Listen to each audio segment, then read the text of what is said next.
Student good morning. आप सभी लोगों का घातांकरणीय टॉपिक चल रहा है। इस घातांकरणीय टॉपिक में अभी एक दो वीडियो और बचे हुए हैं, उनके बाद में आपका ये कंप्लीट हो जाएगा। फिर इसका एक मैं टेस्ट लूँगा और आपको किसी भी बुक से कोई प्रॉब्लम आए आप प्रॉब्लम नहीं भेजते, सबसे बड़ी बात तो ये है। और मुझे नहीं लग रहा कि आप इन सबको भी देख रहे होंगे, नोट्स बना रहे होंगे। अगर आप बनाते हैं, जो क्रम से देख रहा है, नोट्स बना रहा है, तो बहुत अच्छी बात है। और नहीं तो कोई प्रॉब्लम ही नहीं है, फिर तो आप अपने हिसाब से पढ़ ही रहे होंगे किस प्रकार से। तो इसका नोट्स बना लें आप लोग प्लीज़। और जो भी कहीं प्रॉब्लम आए तो आप उसको शेयर करें। हमारा फर्स्ट क्वेश्चन लिखा हुआ है, आप उससे देखें। यहाँ लिखा हुआ 256 की घात 0.16 इंटू 256 की घात 0.09। हमारा ये फर्स्ट क्वेश्चन है। तो आप ये देख रहे हैं कि दोनों का आधार समान है, बेस इक्वल है। आधार कैसा है बेटा? समान है। आधार समान है ना दोनों का। तो जब आधार समान होता है तो घातें क्या होती हैं? जुड़ जाती हैं। आधार समान होता है तो घातें हम जोड़ देते हैं। तो इन दोनों पावर को हम ऐड कर देंगे। क्या करेंगे? हम दोनों पावर को ऐड कर देंगे। 256 की घात हम लिखेंगे यहाँ पर 256 की घात 0.25 लिखेंगे 0.25। अब 256 होता है 16 गुणित 16। 256 होता है 16 गुणित 16, 16 256। या इसको 4 की घात 2, 4 की घात 2 लिख सकते हैं। कहने का मतलब इसको हम 4 की घात 5 लिख सकते हैं। और ये लिखा है 0.25, 4 की घात 4 लिख सकते हैं, 5 नहीं, 4 की घात 4। ये पावर जोड़ेंगे तो 4 की घात 4। अब इसका जब इसमें मल्टीप्लाई होगा तो 100 हो जाएगा। 100 मतलब 2 अंक बाद दशमलव, तो 4 की घात 1। हमारे क्वेश्चन का आंसर 4 आ जाएगा। पहला क्वेश्चन क्लियर है। अब सेकंड क्वेश्चन लिखा हो 256 की घात 0.16 और 16 की घात 0.18। तो हम ये प्रयास करते हैं कि पूरा क्वेश्चन 4 में कन्वर्ट हो रहा है। पूरा क्वेश्चन 256 को फिर हम लिख सकते हैं 256 को, मतलब 256 को हम क्या लिख सकते हैं? 16 गुणित 16 मीन्स 4 की घात 4। तो ये हमने लिख दिया 4 की घात 4। और यहाँ लिखा हुआ है 0.16। या इसको हम ऐसे भी तो कह सकते हैं 16 की घात 2। 256 को 16 की घात 2 और यहाँ पर घात है 0.16 और यहाँ पर घात है 16 की घात 0.18। 16 दूनी 32, 16 दूनी 32 तो 0.32 और यहाँ 16 की घात 0.18। 32 और इन दोनों को जोड़ेंगे तो 50 आ रहा है। 16 की घात 50 आ रहा है। तो इसको 4 की घात 2, 16 को 4 की घात 2 लिख दिया और ये दोनों पावर जुड़ गई तो 0.50 आ गया। अब इसमें जब इसका मल्टीप्लाई करेंगे तो ये भी 4 की घात 1। हमारे सेकंड क्वेश्चन का आंसर भी 4 आ जाएगा। क्लियर है बेटा? यहाँ तक कोई प्रॉब्लम नहीं होगी। सेकंड क्वेश्चन का आंसर भी 4 आ गया। अब हमारे पास थर्ड क्वेश्चन लिखा हुआ है 243। क्या लिखा हुआ है? 243। तो 243 का मतलब होता है 3 की घात 5। 243 का मतलब होता है 3 की घात 5 और उस पर घात n/5। 3 की घात 2n धन 1 लिख सकते हैं और इसको लिख सकते हैं 3 की घात 2n और 3 की घात n ऋण 1, ऐसे लिखा जा सकता है। अब आप ये कहेंगे सर हमको देखते ही ये समझ में आ रहा है कि ये पावर से ये पावर कैंसिल आउट हो जाएगा। तो इसको हम लिख सकते हैं 3n और ये पावर इसमें ऐड हो जाएगी तो ये n + 2n + 1 और यहाँ पर हो रहा है 3n + n - 1। अब आप कहेंगे देखिए इतनी पावर ये 0 हो जाएगी और ये 3n और नीचे से ऋण पावर जब ऊपर पहुंचेगी तो फिर प्लस का 1 तो 3n/2 आंसर मीन्स 9 आंसर आ गया हमारे क्वेश्चन का। नेक्स्ट क्वेश्चन का आंसर कितना आ गया? 9। क्लियर है। अब हम फोर्थ क्वेश्चन को देखते हैं। फोर्थ क्वेश्चन लिखा है 64 टू दी पावर -2/3। तो हम ऐसा कोशिश करते हैं कि ये सॉल्व हो जाए कैसे भी। तो 64 को 4 टू दी पावर 3 और उस पर पावर -2/3 है, और ये 1/4 लिखा हुआ है ना, 1/4 है, तो ये जब ऊपर जाएगा तो धनात्मक बदल जाएगा। ये हो जाएगा 4 की घात 2, ये कैंसिल आउट होगा तो 4 की घात -2 और 4 की घात 2। अच्छे समझ लें, इतना ये बात समझ में आ रही है, यहाँ तक कोई प्रॉब्लम नहीं है। अब 4 की घात 2 लिखा हुआ है, एक जगह 4 की घात -2 लिखा है, एक जगह धन 2 है, एक जगह -2 है। तो दोनों पावर जब ऐड हो जाएंगी तो 4 टू दी पावर बेटा कितना आ जाएगा 0। जब ये 3 से 3 कैंसिल आउट हो रहा है, यहाँ पर 4 टू दी पावर -2 है और वहाँ पर 4 टू दी पावर 2 है। अब आधार समान होते हैं तो घातें जुड़ती हैं, जब घातें जुड़ती हैं तो 4 की घात 2 और 4 की घात -2 लिखा हुआ है, तो दोनों पावर्स को जब जोड़ेंगे तो 4 टू दी पावर 0 आ जाएगा। 4 टू दी पावर 0 की वैल्यू कितनी हो जाएगी 1। हमारे क्वेश्चन का आंसर 1 आ गया। तो 4 क्वेश्चन का आंसर 1 आ गया। अब 5 क्वेश्चन को बड़े ध्यान से देखें, ऑरली सॉल्व हो जाएगा अगर आप ज़्यादा दिमाग नहीं लगाएंगे। देखिए कैसे, 10 की घात 1/2 लिखा हुआ है, तो 100 की घात 1/2 है, 10 की घात नहीं, 100 की घात 1/2 है। जब किसी संख्या पर 1/2 घात होती है, जैसे 4 की घात 1/2 लिखा है, तो स्क्वायर रूट कितना हो जाएगा 2। 25 टू दी पावर 1/2 लिखा है, तो उसका स्क्वायर रूट कितना हो जाएगा 5। ऐसे ही 100 टू दी पावर 1/2 लिखा है, तो इसका स्क्वायर रूट मैं यहाँ 10 लेके दे रहा हूँ, ठीक है। अब आप कहेंगे सर 0.001 1 का क्यूब रूट घनमूल, 1 का घनमूल, 1 का घनमूल 1 और 3 अंकों बाद दशमलव है, तो 1 अंक बाद दशमलव लगा देंगे हम, इसको हम 0.1 लिख देंगे। क्या लिख देंगे 0.1, ठीक है, माइनस ये हो जाएगा 0014। अब यहाँ पर 1/4 घात लिखी है, तो इसको हम कैसे सॉल्व करते हैं, 16 लिखा है ना, 0.0016 लिखा है, इसको 0.2 0.2 लिख सकते हैं, और 1/4 घात है, 4 से 4 कटेगा तो इसका मान आ जाएगा 0.2, ये हो जाएगा 0.2। ये 3 टू दी पावर 0 है, इसका मान 1, ये हो जाएगा 1। ये है 5/4। जब ऋण घात को हटाएंगे तो ये 4/5 हो जाएगा। क्या हो जाएगा, ये 4/5, 5/4 का उल्टा 4/5 हो जाएगा। अब आप इन दोनों का जैसे ही मल्टीप्लाई करेंगे तो ये हो जाएगा 1 हो जाएगा, ये हो जाएगा 0.2 हो जाएगा, और ये इसका जब इसमें डिवाइड करेंगे तो आप कहेंगे सर ऊपर 2 का गुणा कर देंगे, नीचे 2 का गुणा कर देंगे, तो 0.8 हो जाएगा। ये कितना हो जाएगा 0.8। यहाँ तक क्लियर, कोई प्रॉब्लम नहीं है। अब जब 1 में 0.8 ऐड होगा तो 1.8 और 0.2 सब्ट्रैक्ट होगा, तो इसको सॉल्व करने पर 1.6 आंसर आ जाएगा हमारे क्वेश्चन का। इतना सरल क्वेश्चन है, दिखने में लग रहा था बड़ा कठिन। 100 का स्क्वायर रूट आ गया 10, 0.001 का क्यूब रूट घनमूल आ गया 0.1, 0.0016 का फोर्थ रूट आ गया, इसको 1/4 घात जब किसी संख्या पर लगी होती है तो उसको हम फोर्थ रूट कहते हैं, चतुर्थ मूल फोर्थ रूट, तो फोर्थ रूट उसका 0.2 आ गया। किसी भी नंबर पर जब 0 पावर होती है तो इसकी वैल्यू होती है 1।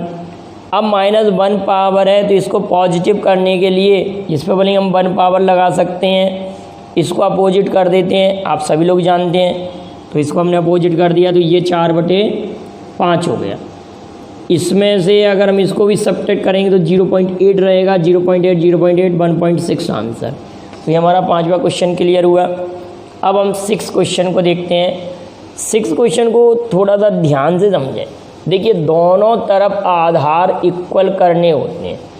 जब इक्वल का साइन लगा होता है तो दोनों तरफ हमको बेस इक्वल करने होते हैं। वहाँ लिखा हुआ 3 to the power x plus 3 to the power x plus 8 लिखा हुआ। क्या लिखा हुआ? 3 to the power x plus 8 लिखा है। और यहाँ लिखा है 27 to the power 2x plus 1। 6 question में लिखा है 3 to the power x plus 8 equal 27 को लिख सकते हैं 3 टू दी पावर 3 और यहाँ पर पावर 2x प्लस 1। इसका मल्टीप्लाई इसमें और इसका इसमें करेंगे तो ये हो जाएगा 3 to the power x plus 8 equal 3 to the power 3 दूनी 6x धन 3। अब जब हम पावर को इक्वल रखेंगे, इसके इक्वल इसको रखें तो ये हो जाएगा 6x प्लस 3 पहले लिख दें हम, x प्लस 8 बाद में लिख दें। इसको हम इधर ले जाएंगे, 6x में से x सब्ट्रैक्ट होगा तो 5x, 8 में से 3 सब्ट्रैक्ट होगा तो 5, तो x इक्वल 1 आंसर आ जाएगा। आप एक बार और समझेंगे, यहाँ लिखा हुआ 3 to the power x plus 8, ठीक है। इसका मल्टीप्लाई जैसे ही हम इसमें करेंगे 3 टू जा 6 प्लस 3, पावर को इक्वल रखेंगे 6x plus 3 equal to x plus 8, इसको इधर ले जाएंगे 5x हो जाएगा, 5x हो जाएगा, 3 उधर जाके सब्ट्रैक्ट होगा तो 5 से 5 कैंसिल, x इक्वल टू 1। हमारी क्वेश्चन का आंसर 1 आ गया। अब हमारे पास नेक्स्ट क्वेश्चन लिखा हुआ है 8/125 टू दी पावर -4/3। क्वेश्चन है 8/125 टू दी पावर -4/3 लिखा हुआ है। क्या लिखा हुआ है? 8/125 टू दी पावर -4/3। अगर मैं इसको ऐसे लिखूं, इसको लिख दूं 2 पहले तो इसको हम पॉजिटिव बना लें, यहाँ निगेटिव पावर है तो इसको पॉजिटिव बनाएंगे, पॉजिटिव बनाएंगे तो निगेटिव का पॉजिटिव ये अपोजिट हो जाएगा। इसको 125/8 लिखेंगे, 125 को लिख सकते हैं 5 की घात 3 और 8 को लिख सकते हैं 2 की घात 3, तो 5/2 पर घात यहाँ लिखी 3 और फिर उस पर घात है हमारे पास 4/3, ऋण धनात्मक हो गया ना, ये पावर ये ऊपर पहुँचेगा ये नीचे आएगा तो पावर हमारे पास पॉजिटिव हो गई। अब ये 3 से जब ये 3 कैंसिल आउट हो जाएगा तो 5 to the power 5/2 to the power 4, तो 5 टू दी पावर 4 को जब सॉल्व करेंगे तो 625 और 2 इंटू 2 इंटू 2 इंटू 2 करेंगे तो 16। हमारे क्वेश्चन का आंसर आ गया 625/16, 625/16। अब हमारे पास अगला क्वेश्चन है जिसको मैं पिछले वीडियो में पढ़ा चुका हूँ इस टाइप के क्वेश्चन को, कि जब किसी नंबर का कोई फैक्टर ना हो, जब किसी नंबर का कोई ऐसा फैक्टर ना हो जिसका डिफरेंस 1 हो, तो इसको फिर हमको डिटेल में ही सॉल्व करना पड़ेगा। अगर बेटा यहाँ पर 2 2 2 2 होता तो हम डायरेक्ट ही आंसर क्या कह देते, 2 के 2 फैक्टर ऐसे होते जिनका डिफरेंस 1 है तो 1 और 2, और प्लस प्लस प्लस 2 to 2 होता तो आंसर 2 हो जाता, और माइनस माइनस माइनस 2 to 2 होता तो आंसर हो जाता 1, छोटा वाला मान उत्तर। लेकिन आप लोगों को ये मालूम है कि इस क्वांटिटी, इस राशि के कोई 2 ऐसे फैक्टर नहीं हो रहे जिनका मल्टीप्लाई हो 1 और डिफरेंस भी 1, तो फिर इसको हल करने का क्या फार्मूला है हमारे पास? आपको ये फार्मूला लिखाया गया था, root a plus root a dot dot dot infinite, तो 1 प्लस 4a/2 ये हमारा फार्मूला होता है। अगर प्लस प्लस प्लस होता है तो यहाँ पर 1 प्लस रूट 1 प्लस 4a/2 ये फार्मूला है। अब हमारे क्वेश्चन में a के प्लेस पर 1 लिखा हुआ है, यहाँ a इक्वल टू 1, तो हम इस क्वेश्चन को जब सॉल्व करेंगे तो 1 प्लस रूट 5/2, 4 इंटू 1 तो 4 धन 1 कितना 5, 1 धन रूट 5/2। हमारे क्वेश्चन का आंसर आ गया 1 धन रूट 5/2। अब हम इस क्वेश्चन को एक मेथड से और सॉल्व कर सकते हैं। अगर आपके लिए ये पूछा गया कि इसका मान किन दो संख्याओं के बीच में है, पेपर वाला ऐसे भी पूछ लेता है। देखिए इसी क्वेश्चन को ऐसे पूछता है कभी कभार, इस क्वेश्चन को ऐसे लिखता है कि यदि x equal root 1 plus root 1 plus root 1 plus root 1 plus dot dot dot infinite, ऐसे अगर लिखा होता है तो पूछते हैं x के लिए कौन सा कथन सत्य है। तो हमेशा ध्यान रखना कि x का जो मान आएगा, यहाँ अगर प्लस साइन लगा है तो हम ये देखते हैं कि इस x के निकट पूर्ण वर्ग संख्या कौन सी है, परफेक्ट स्क्वायर नंबर। तो एक तो 1 का वर्ग है और एक 2 का वर्ग है, 1 का वर्ग और 2 का वर्ग। तो डेफिनेट इस 1 की वैल्यू इस 1 के वर्ग मतलब 1 और 2 के वर्ग मतलब 2 के बीच में होगी। क्या होगी इसकी वैल्यू?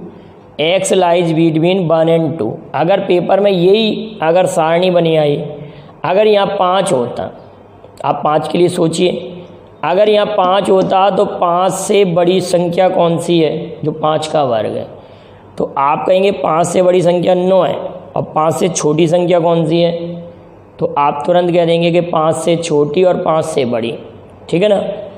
इसी प्रकार अब 3 से बड़ी संख्या, ये हमारे पास ये 3 से छोटी पूर्ण वर्ग संख्या है 2, और 3 से बड़ी 2 का वर्ग 4, और 3 से बड़ी पूर्ण वर्ग संख्या कितना है, आप कहेंगे सर 3 का वर्ग।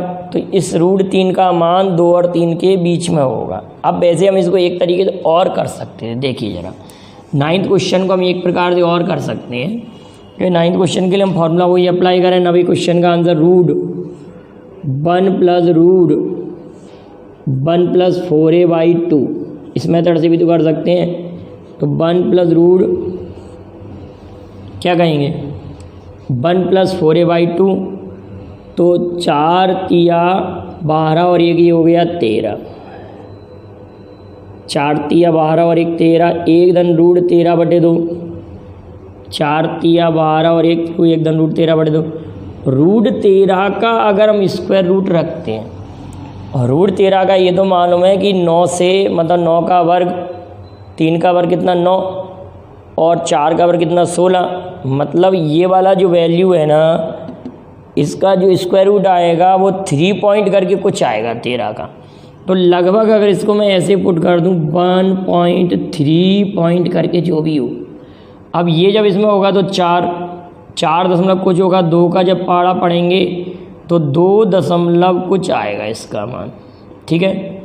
2 दशमलव कुछ आएगा कि नहीं आएगा, मतलब जो भी मान आएगा। तो कहने का अर्थ हम क्या कह सकते हैं कि इस जो 3 की वैल्यू है, इस 3 की वैल्यू इससे छोटा जो स्क्वायर रूट कौन सा है, इससे मतलब 3 के निकटतम स्क्वायर रूट कौन सा है, एक 2 का वर्ग है, एक 2 का वर्ग है, 2 दशमलव आ रहा है ना, और इससे ज़्यादा कौन सा है, एक तो 2 का वर्ग 4, और एक क्या आ सकता है हमारे। तो कहने का अर्थ ये 2, इसका जो 2.5 है ना, तो रूट 3 की वैल्यू, इसकी जो वैल्यू है वो 2 और 3 के बीच में लाइज करेगी, 2 और 3 के बीच में लाई करेगी। क्लियर है कि नहीं? 2 और 3 के बीच में लाइज करेगी। हम इस तरह से इसका जवाब दे सकते हैं कि 2 दशमलव कुछ है तो 2 और 3 के बीच में ही है। तो आप ऐसे भी कर सकते हैं। क्लियर है कि नहीं? अगर नहीं समझ में आया हो तो मुझे इसका कमेंट करिएगा। अब अगला क्वेश्चन लिखा हुआ रूट 324। हम ये ध्यान दें कि कितनी घात लगी है क्वेश्चन में। हमारे क्वेश्चन में रूट 324 लिखा है और रूट 1728 पे घात 3 है। 10वां क्वेश्चन अगर हम देखें, रूट 324 है और यहाँ 1728 पर घात 3 है, तो रूट 324 को लिख सकते हैं हम 18, 1728 को लिखेंगे हम 12। तो दोनों को जब जोड़ेंगे 10 की 0 हासिल आई 1, तो 30 आंसर आ रहा है हमारे क्वेश्चन का। कितना आ रहा है बेटा? 30 आंसर।